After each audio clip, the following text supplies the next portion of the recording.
как тут, в общем, не вспомнить заявление исполняющего обязанности председателя правления Молдова-Газа, который, в общем-то, радовался тому, что мы, мол, получили газ из Болгарии. Давайте цитату, как вот получали газ из Болгарии, как раз из той самой страны, которая добывает. Мы сейчас пошутим про добычу газа. 31 декабря 2024 года в тестовом режиме была успешно проведена закупка природного газа в Болгарии на платформе «Балкан Газ Хаб» для АО «Молдова Газ». Количество приобретенного газа составляет 240 миллионов, господи боже мой, мегаватт-часов. Это, если что, 23 тысячи кубических метров примерно, который был транспортирован по трансбалканскому коридору через Болгарию, Румынию и Украину до точки межсистемного соединения Куэшаны на границе Молдавии. Каушаны, это не... Каушаны, ну вот... Вот оно как-то привычнее. Каушаны и Каушаны. Человек настаивает на таком варианте. Как Молдавия, Молдова, мне кажется, это вот из этой серии. Если вдруг кто-то из уважаемых зрителей точно знает, как правильно, напишите нам с помощью QR-кода, QR-код вы видите, свои замечания, предложения и точное произнесение этого населенного пункта. Предлагаю как-нибудь обсудить это судьбоносные поставки. Поставки, да, действительно, в огромном количестве. 23 тысячи кубометров на дороге не валяются, смогли поставить. Тестовый режим проверили, да, работает. Теперь остается разобраться, где бы газ взять.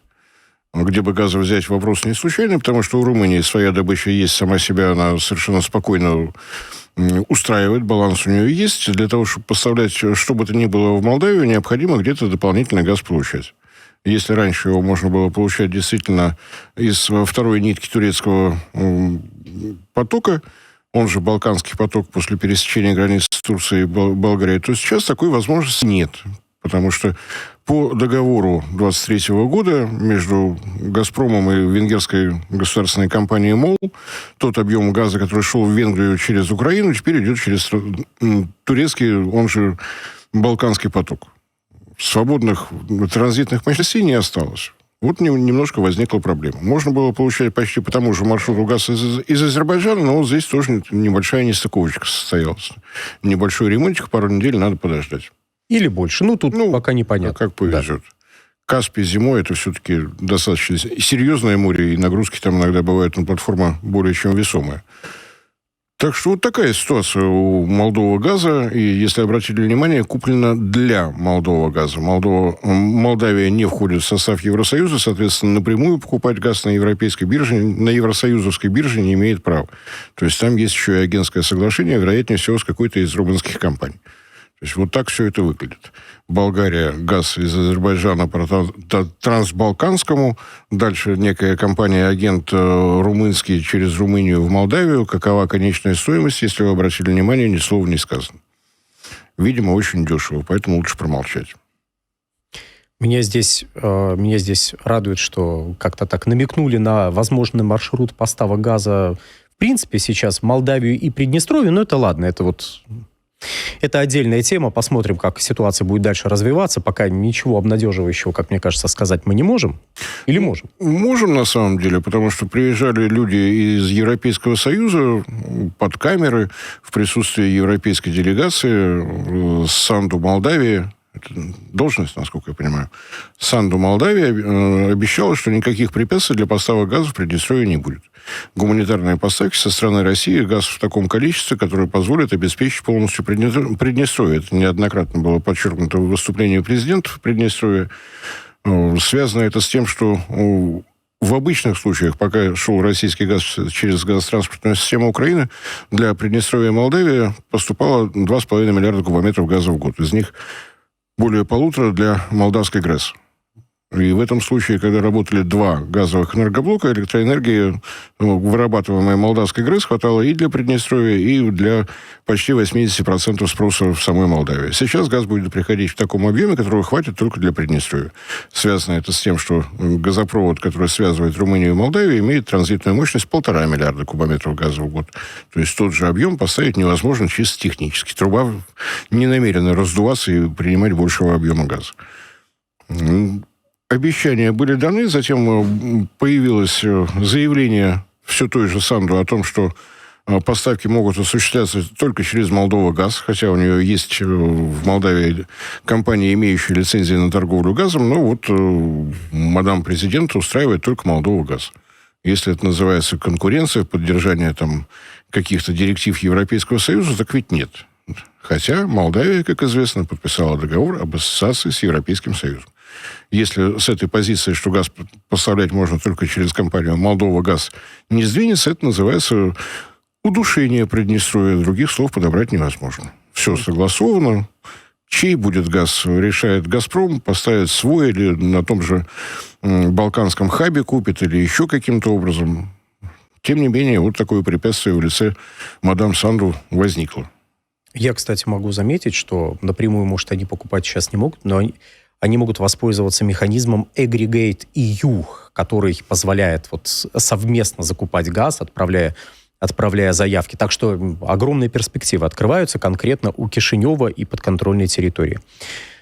На этой неделе наши СМИ облетело заявление в стиле «Молдавия признала исторический долг перед «Газпромом». И есть такая штука, долг перед «Газпромом», 709 миллионов долларов, который был накоплен за поставленный газ. Там долгая история, связанная, скажем так, с не очень аккуратным. Вот смотрите, если у вас есть крупные покупатели российского газа, допустим, Молдова-Газ. Друзья, YouTube блокирует. Возможно, наш канал следующий, и это видео последнее. Подписывайтесь на наш телеграм-канал Геоэнергетика Инфо, ссылка в описании и закрепленном комментарии. Подписывайтесь прямо сейчас, чтобы не потерять нас. Не ждите окончательной блокировки YouTube. И есть потребители газа, которым Молдова-Газ этот газ поставляет. Если потребители плохо платят за газ, у Молдова-Газа не будет денег на то, чтобы оплачивать поставки. Это с одной стороны. С другой стороны, была долгая история с перекручиванием контракта, потому что Молдавия – это Европа. Поэтому нужно было от ужасной, нерыночной, в огромных жирных кавычках, нефтяной привязки отказаться, перейти на биржевую привязку. Пока переходили, начали по-разному считать Формулу цены. По формуле цены по-разному считать газ. В общем, образовался долг. К этому долгу образовались еще пени и штрафы. 709 миллионов. И тут Молдавия перестала признавать, и якобы, если почитать некоторые заголовки, в Молдова-Газе, некоторые написали вообще в Молдавии, признали этот долг. Давайте цитату прочитаем и объясним, что не так. На данном этапе есть все документы, акты сверок, которые утверждают историческую задолженность Молдова-Газ перед «Газпромом» по правому берегу Днестра в сумме 709 миллионов долларов. Эта задолженность есть в бухгалтерском учете, никто ее не аннулировал. Документы подписываются. Вот какой момент. Во-первых, в самой Молдавии периодически говорят, это вообще не наш долг, это Приднестровье, вот долг у них образовался. Нет. Это долг исключительно у подконтрольной Кишиневу территории, без учета поставок в Приднестровье. Вообще их не учитывая. Совершенно четко здесь отражено. По правому берегу Днестра. В Молдавии избегают названия Приднестровья, считают, что все разделяет река.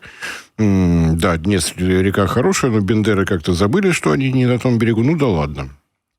Мелочи. А проблема вот в чем. Долг не признает не Молдова-Газ.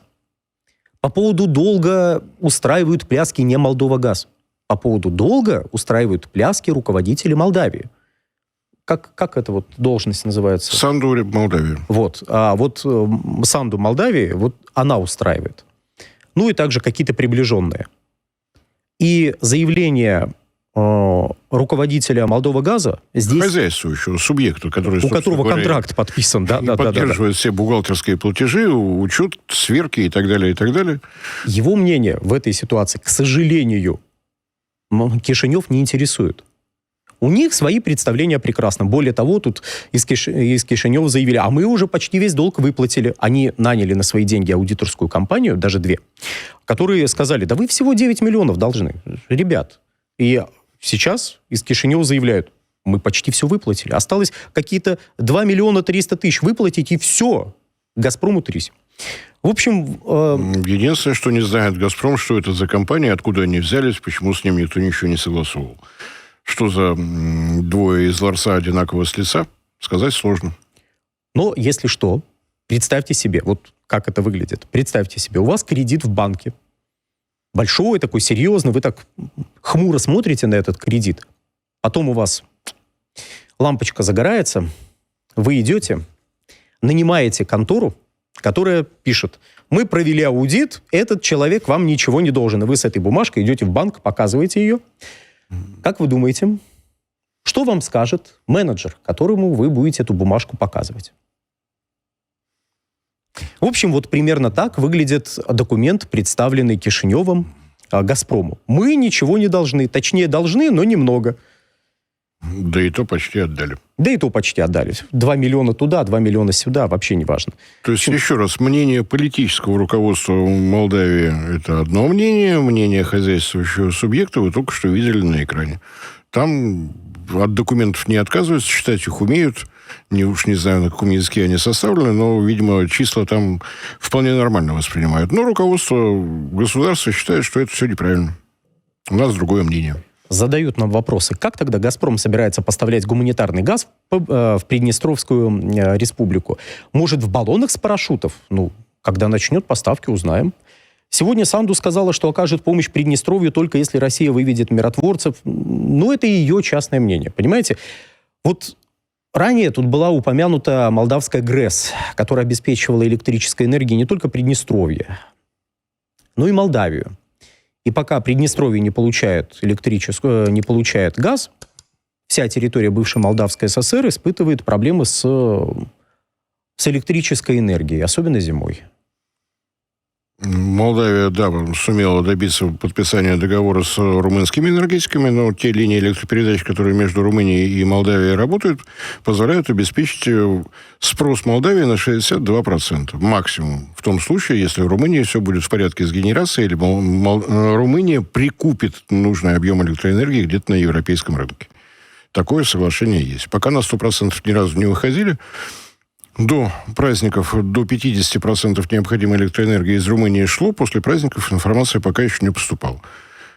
Молдавия, как ни странно, тоже вполне православная республика. Праздники отмечали. Теперь все вышли на работу, и вот ждем новые данные. Все вынырнули из проруби и начали. Нет, ну смех смехом. Здесь, конечно, ситуация, очень мягко скажем, непростая. И если мы тут позволяем себе какие-то шутки по этому поводу, то это не надо понимать, что мы легкомысленно к этому относимся. Нет, разумеется, ситуация и для жителей Приднестровья довольно серьезная. И вот по моему личному мнению, госпожа Санду немножечко взяла в заложники подконтрольной Кишиневу территории, потому что, по идее, вопрос поставками газа решаем. Более того, решаем в рамках существующей инфраструктуры, даже, видимо, без учета украинского транзита, особенно если сама Молдавия немножечко позаботится о вопросе транзита через эту территорию. Вот. Но... Тем более, что было известно, что такая ситуация состоится, если Приднестровье сумело доставить уголь для того, чтобы вот сейчас в аварийном практически режиме хотя бы 100 мегаватт молдавская ГРЭС генерировала, уголь можно было доставлять раньше. Об отопительном сезоне нужно было начинать задумываться не только Тирасполю, но и Кишиневу. Может быть, общими усилиями уголь Донецкого бассейна был бы доставлен. Даже если бы он при этом назывался Измирским углем или еще каким-то, я ни на что не намекаю. Измир – это город в Турции, почему-то он мне сейчас пришел в голову. Есть мазутные блоки. Это случайно. Есть мазутные блоки, которые точно можно подключить. Уж чего-чего мазута в Европе точно хватает. Да и в Турции, я так слышал, он бывает. А иногда бывает даже избыток мазута. Все случается. Но не делается ничего, ведутся какие-то политические дебаты.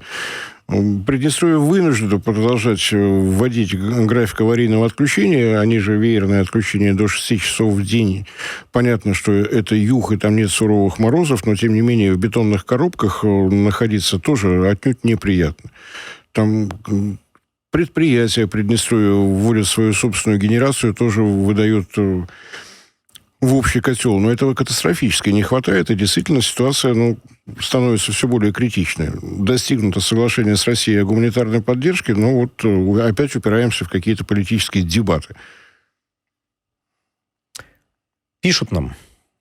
наши юмористически настроенные зрители. Но раз Молдавия считает, что уже погасила долг перед «Газпромом», значит, «Газпром» может считать, что возобновил поставки. Ну, я боюсь, что насколько смешна эта шутка, настолько неприятна сложившаяся ситуация. Еще раз, вот лично, на мой взгляд, госпожа Санду взяла жителей Молдавии в заложники.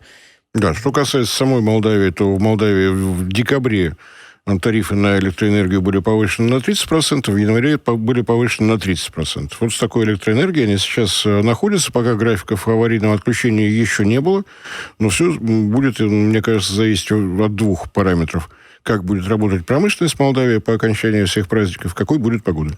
Ну, там вообще очень забавно получилось. Они же в середине года говорили, что все, ребят, у нас снизились тарифы, и повышений каких-то уже не будет. Потом в сентябре, А связано это было с тем, что они сначала смотрели на то, как падают на европейских биржах газовые котировки, а у них, 7-8 привязано к этим показателям. Я вот сейчас широкими мазками привязана к этим показателям тарифная структура, а тут котировки стали расти. Кто бы мог подумать, кто бы мог такое ожидать? Вообще любой человек мог такое ожидать, если вы считаете, что ситуация нормализовалась и кризиса нет, потому что летом обычно котировки ниже, чем зимой. Поэтому говорить о том, что зимой, какой может быть рост зимой, было немножко странно. Кстати, о Европе. У нас, опять же, очень беспокоятся многие, что идет какими-то невероятными темпами отбор газа из подземных хранилищ. Давайте мы посмотрим на графики. Вот мы обещали графики. Графики. Первый из наших графиков.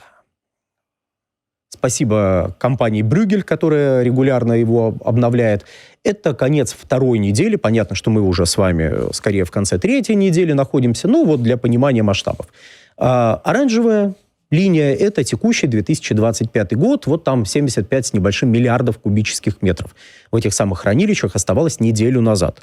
Здесь вот какой момент. Если присмотреться, даже не очень внимательно, можно заметить, что оранжевая линия практически совпадает с такой голубоватенькой. Голубоватенькая линия – это график отбора газа 2021 года. Точнее, в начале 2021 года, если мы конкретно про этот сегмент говорим. То есть то, что мы наблюдаем сейчас, это, мягко скажем, не ужас, боже мой, никогда такого не было. Пожалуйста, 2021 год. Низкий объем импорта, высокий отбор газа из подземных хранилищ. Учитывая, что текущий спрос ниже, чем в 2021 году, люди зарабатывают деньги. Вот некоторые из компаний, которые в Европейском Союзе работают, они занимаются следующим. Они летом, когда газ обычно дешевле, газ покупают, закачивают в ПХГ, платят за хранение, потом зимой извлекают этот газ, продают. Все. Вот сейчас идет активная распродажа. Поэтому не надо за Европу беспокоиться. Все хорошо, как в 2021 году. Там, правда, холода были. Ничего страшного. У Европы есть обходные маневры. Закрываем несколько крупных заводов и вообще в график попадаем в любой. Кстати, а если еще и пояса подзатянуть? У нас просто многие, я так вот заметил, не знают, но одна из крупнейших категорий потребителей, которая снизила свое потребление процентов на 20 и более, это население. И это не потому, что энергоэффективность резко выросла. Это не потому, что... Как эти насосы, господи, боже мой. Короче говоря, это не потому, что они теперь электричеством топят. Нет. Это потому, что дорого, надо меньше потреблять. Только и всего.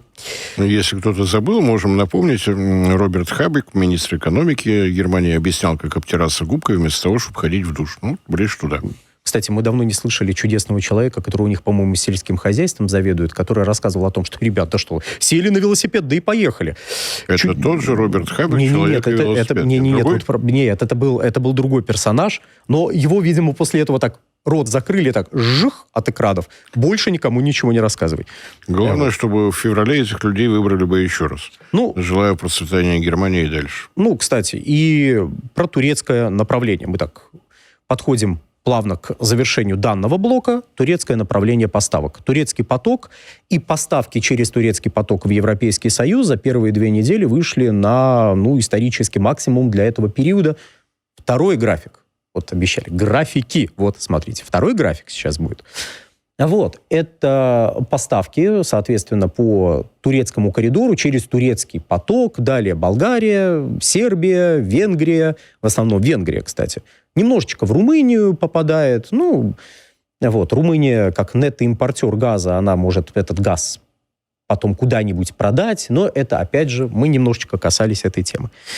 Вот, загрузка вот такова, и если она останется на этом уровне, ну что ж, через турецкий поток в текущем году будет прокачано где-то 17,5, может, даже 18,5 миллиардов кубических метров, что, правда, вряд ли, скорее 17,5. В прошлом году было 16,7 миллиарда кубов в страны Европейского Союза, без Сербии, без Турции.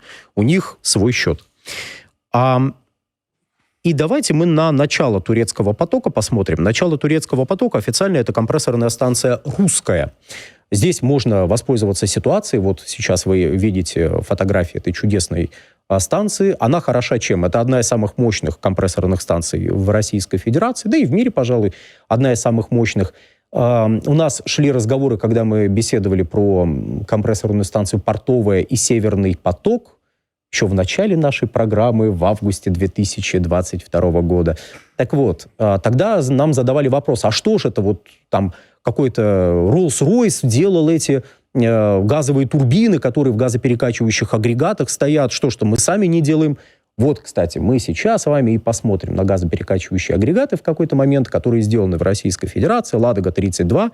Просто стали их производить с 2009 года, а проект «Северного потока» к тому моменту уже был подписан, и все поставщики определены. С 2009 года у нас все крупные компрессорные станции вот такого экспортного характера оснащаются нашими газоперекачивающими агрегатами, но это я рассказываю не для того, чтобы порадовать вас этой несколько запоздалой новостью, а для того, чтобы напомнить, что тут атаковали эту компрессорную станцию. Атаковали эту компрессорную станцию и беспилотниками.